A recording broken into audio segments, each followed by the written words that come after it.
Muy buenas a todos, gente, bienvenidos a un nuevo vídeo de Bleach para el canal, en el cual vengo a aclarar mediante una medio teoría uno de los mayores cabos sueltos que quedaron en el manga de Tite Kubo, más concretamente en el arco final de la Guerra Sangrienta de los 1000 años. Por tanto, si estáis esperando a ver el anime para ver la conclusión de la serie, pues os aviso que este vídeo contiene bastantes spoilers. ¿Quién es realmente Iwatch? ¿Cómo se explica el nacimiento de este semidios en el mundo de Bleach? Y por consiguiente, ¿qué son los Quincy y qué relación tienen estos con el rey espiritual? Para responder todas estas preguntas vamos a tener que utilizar información dada tanto en el manga como en la novela de Hisagi, Can't Fear Your Own World. Y también habrá que echarle un poco de imaginación e ingenio, pues solo con lo canon no termina de revelarse del todo el misterio, así que yo he hecho una pequeña interpretación en cierta parte. Como sea, primero de todo debemos ir a la novela de Can't Fear Your Own World, para poder remontarnos al inicio de los tiempos en el universo Bleach, donde el rey espiritual reinaba el mundo siendo prácticamente un ser omnisciente y omnipotente gracias al poder de Almighty, el mismo que tenía Iwatch en el futuro de la guerra, siendo este personaje en parte Quincy, Fullbringer y Shinigami, combatiendo contra las almas corruptas que eran los Hollows que ya existían por aquella época.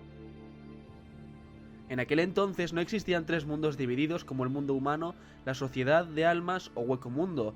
Todo estaba unificado y por tanto era un mundo mucho más sangriento en el cual la vida y la muerte existían al mismo tiempo mezclados. No había una vida y después de la vida ni nada por el estilo. Por aquella época había 5 guerreros muy poderosos y pese a que no estuvieran al nivel del rey espiritual, tampoco tenían rival comparados con el resto de los mortales. Por cierto, un pequeño inciso es que Yobusei Ichibei, futuro líder de la División Zero, ya existía por aquel entonces. Los 5 guerreros anteriormente nombrados serían los 5 antepasados de las casas nobles que conocemos en Bleach, siendo estos los Kuchiki, los Shihoin, los Shiba, los Tsunayachiro y finalmente los Ryodoji. Todos estos 5 guerreros tenían puntos de vista bastante diferentes sobre el mundo y su funcionamiento, sin embargo todos estaban de acuerdo en que debían crear un equilibrio de almas. Por tanto, decidieron encerrar al rey espiritual en una vitrina de cristal y utilizar el poder de Almighty para dividir el mundo en 3, creando el mundo humano para los seres que aún no habían muerto, la sociedad de almas para las almas que pasaban a la otra vida de una forma pura, y hueco mundo para las almas corrompidas que se convertían en Hollow. Una vez hecho esto, mutilaron las extremidades del rey espiritual y vaciaron los órganos vitales, los cuales en el futuro tendrían conciencia propia y se propagarían por el mundo. A este incidente de los 5 guerreros mutilando al rey espiritual y encerrándolo se lo conoce como el pecado original en el mundo de Bleach y será un punto de inflexión muy importante en toda la historia. En el arco final de la Guerra Sangrienta de los 1000 años pudimos conocer a muchas de las partes mutiladas del rey, siendo su brazo Pérnida, su brazo derecho que sería Mimihagi, su corazón que sería Gerard Valkyrie y finalmente su cerebro que sería Gremmy. Como veis, la mayoría de estos, excepto Mimihagi, serían parte del ejército de Sten Return de Iwatch en el futuro, precisamente los Quincy especiales a los que Iwatch no tuvo que compartirles su poder, pues estos, al ser partes del rey espiritual, ya lo poseían incluso desde antes de que Iwatch existiera. La letra que Iwatch les puso a estos tan solo tenía valor simbólico, para ser parte de su ejército. No era como el poder otorgado a otros Quincy como por ejemplo Lie Barro, que fue el primer Quincy al que Iwatch le otorgó parte de su poder. Tenéis que quedaros con este suceso histórico donde sellan y mutilan al rey espiritual, el pecado original, dejándolo sin conciencia alguna en lo que sería conocido como el Palacio Real y sosteniendo el equilibrio de los 3 mundos consigo. Esto sería el desencadenante de la existencia de Iwatch y por tanto de la raza Quincy. Según nos cuenta el manga, en algún punto de la historia, aproximadamente 200 años antes de que los Quincy intenten invadir la sociedad de almas, contra la primera generación de sanguinarios capitanes dirigidos por Yamamoto, nace un niño con unos poderes especiales. El bebé es ciego, sordo y en general carece de capacidades sensoriales. Sin embargo, todas las personas que lo rodean empiezan a curar enfermedades e incluso a desarrollar done. Con el tiempo, cuando las personas a las que había compartido su alma morían, este niño iría obteniendo la visión y demás sentidos de los que había sido privado de nacimiento. Este niño pasó a llamarse Iwatch debido a que obraba milagros a las personas que estaban a su alrededor, y poco a poco fue otorgando su poder a diferentes personas, así consolidando la raza de los Quincy. Unos 200 años después, más o menos 1000 años antes del inicio de la serie, tenemos el flashback de Busby y Haswell, donde pudimos ver a un Ewatch con un aspecto muy similar al de Zangetsu de Ichigo, siendo bastante más joven que al final. Para ese entonces ya tenía despertado de Almighty y varias pupilas en sus ojos, habiendo conquistado las tierras del norte en el mundo humano y reclutando a quien sería su mano derecha Haswell, otro Quincy que al igual que él tenía el poder de compartir. Después de esto creó los Stenritter y se dispuso a conquistar la Sociedad de Almas, el único lugar que le quedaba por conquistar. Como sabéis, de alguna manera los Quincy perdieron y el mismo Ewatch no pudo derrotar al temible Yamamoto con su Bankai, el cual masacró a muchísimos Stenritter, y fue cuando dio lugar al tan conocido genocidio de los Quincy, donde los Quincy tuvieron que retirarse prácticamente por 1000 años. Tal y como dice la leyenda, en 900 años Ewatch recuperaría su corazón, en 90 años su inteligencia, en 9 años su poder y finalmente en 9 días recuperaría el mundo. Como ya sabéis, luego viene la invasión del arco final de la serie. Tras una sangrienta guerra, Ewatch acabaría cayendo ante Ichigo, al final del manga. Justo tras ser partido en dos, Ewatch revelaría su objetivo ante Ichigo, y este no sería más que unificar los tres mundos en uno de nuevo, así terminando con los conceptos de la vida y la muerte. Precisamente lo que Ewatch quería sería el mismo paradigma que había justo antes de que los creadores de las 5 casas nobles cometieran el pecado original y dividieran el mundo en 3. Este objetivo es el de Ewatch, pero a su vez todo Quincy se rige por el mismo, pues todos tienen como origen de su poder la sangre de su rey. El rey espiritual, al que defendía la sociedad de almas, es el que estaba mutilado y sin voluntad.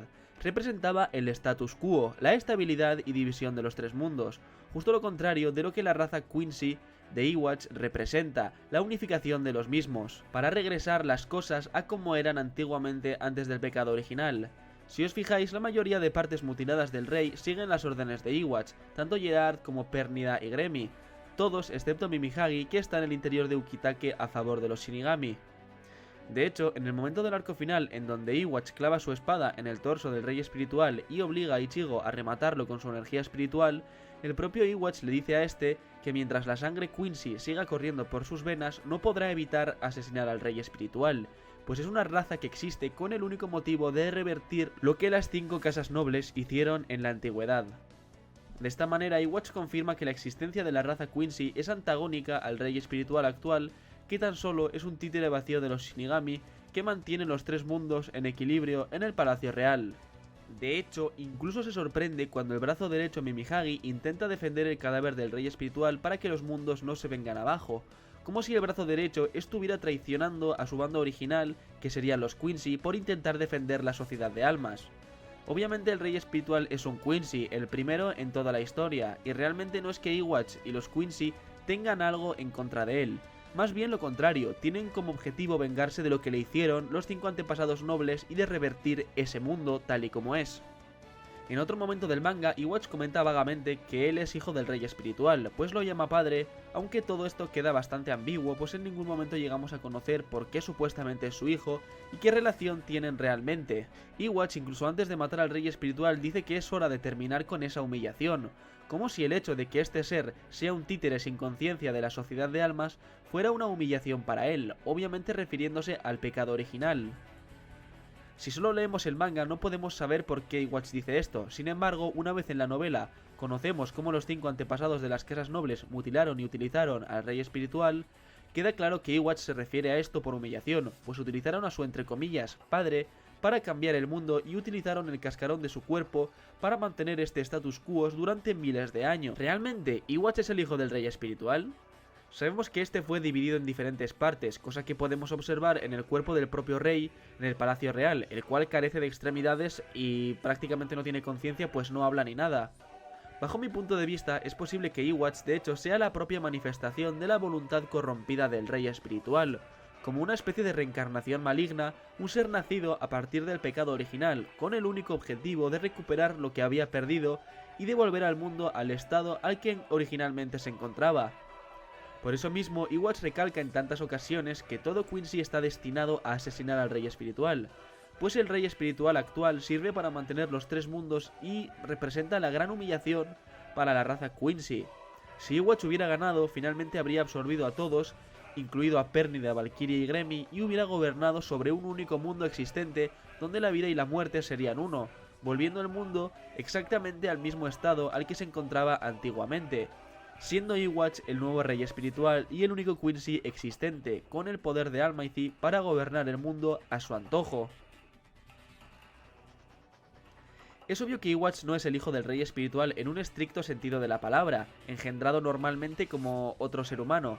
Simplemente se sabe que nació años después con el poder del rey y con un único objetivo de recuperar su antiguo mundo. Por tanto, veo muy factible mi teoría de que solo sea la voluntad corrompida que busca venganza y recuperar lo que en el pasado fue suyo, como una especie de reencarnación. Algo que confirmaría lo que digo es que incluso en el pasado, el antepasado del clan noble Sunayachiro tenía miedo de que el alma del rey espiritual se corrompiera, y precisamente por eso fue uno de los mayores partidarios del pecado original. Por tanto, apoyando mi teoría, podríamos decir que el clan Sunayachiro tenía miedo de lo que en el futuro sería conocido como Eywatch. Un detalle que siempre que he leído Bleach se me había pasado por alto es que desde el principio del manga nos dicen que a diferencia de los Shinigami, que purifican a los Hollow y los mandan al Rukongai, los Quincy lo que hacen es directamente eliminarlos de la existencia misma. Esto supone un problema, pues al eliminar sus almas del todo, se rompe el equilibrio de almas de los mundos, haciendo que todo se desequilibre y que los mundos se mezclen perdiendo su estabilidad. Esto literalmente se explica por primera vez en el primer arco de la serie y nos lo vuelven a contar cuando conocemos que los enemigos del arco final también serán Quincy. Sabiendo ya la identidad y el objetivo final de Eywatch que acabo de explicar, es completamente lógico lo del desequilibrio de almas. De alguna manera, la acción de todo Quincy, incluso el soldado menos importante que elimina a un Hollow, ayuda a la consecución final del objetivo de Eywatch de unificar los tres mundos, pues al eliminar un alma del todo de la existencia, también estaría creando desequilibrio de almas, cosa que los Shinigami no pueden permitir si quieren mantener su status quo. Y bueno gente, ¿qué os ha parecido mi vídeo? En general todos mis pensamientos, teorías y deducciones. Espero que os haya gustado y que os haya servido para darle un poquito más de sentido a la serie. Creo que así más o menos todo el tema rey espiritual, Quincy, cobra sentido gracias a información de la novela y bueno, un par de conjeturas, ¿no? Un par de cabos que he atado en este vídeo. Y bueno, espero que os haya gustado, decidme qué pensáis y os recuerdo que pronto tendremos el tráiler del anime, el tráiler ya definitivo, el 2 de julio para ser exactos. Así que si os ha gustado y queréis más contenido de Bleach, gente, dejad un buen like, hasta la próxima y adiós.